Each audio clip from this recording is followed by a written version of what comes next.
একে জীবনের প্রথম বড় পরীক্ষা মাধ্যমিক, তার উপরে বেশিরভাগ পরীক্ষার্থীদের কিছুটা হলেও ইংরাজি পরীক্ষায় ভয় কাজ করেই। কিন্তু ঠিকমতো প্রস্তুতি থাকলে ইংরাজিতে ভালো নাম্বার পাওয়া যায়। তাই আজকে আলোচনা করব ইংরাজিতে ভালো নাম্বার পাওয়ার কয়েকটি টিপস নিয়ে। স্টুডেন্ট লাইফ অফিসিয়াল ইউটিউব চ্যানেলে তোমাদের সবাইকে স্বাগত। নাম্বার 1, পাঠ্য বইটি খুঁটিয়ে পড়ো। 90 নম্বরের মধ্যে 20 নম্বর বিলিস বই থেকে প্রশ্ন করা হয়। সিন কম্প্রিহেনশনে গদ্য বা প্রোজ থেকে আসে 12 নম্বর এবং পদ্য বা পোয়েম থেকে আসে 8 নম্বর। দুটি ক্ষেত্রেই এমসিকিউ এবং এসিকিউ থাকে। সুতরাং তোমরা যদি টেক্সট বইটি খুঁটিয়ে পড়ো তাহলে সিনে 20তে 20ই পাবে।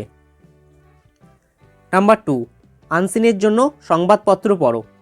আনসিন কম্প্রিহেনশনের জন্য সাম্প্রতিক নানা বিষয়ের উপর ইংরাজি সংবাদপত্র ভালো করে পড়বে।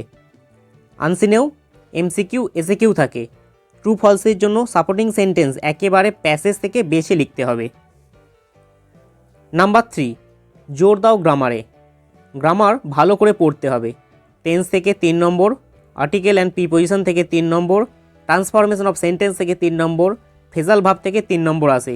অন্যদিকে ভোকাবুলারি অংশটিতে 8 নম্বর থাকে এবং তার উত্তর আনসিন থেকেই খুঁজে বের করতে হয়। নাম্বার 4, রাইটিংয়ের জন্য প্র্যাকটিস আবশ্যিক। রাইটিংয়ে 30 নম্বর আছে। সাধারণত ফর্মাল লেটার কিংবা রিপোর্ট রাইটিং অথবা নোটিশ রাইটিং এবারে পরীক্ষায় আসতে পারে।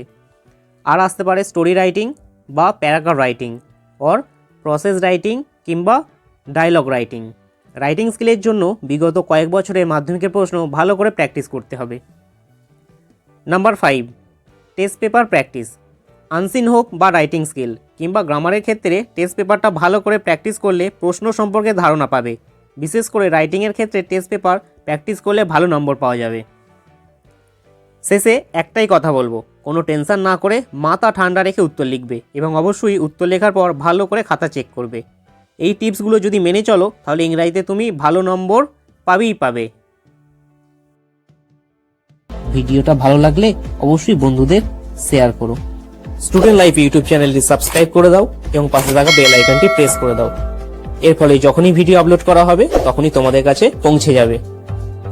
সবাই খুব ভালো থেকো, সুস্থ থেকো।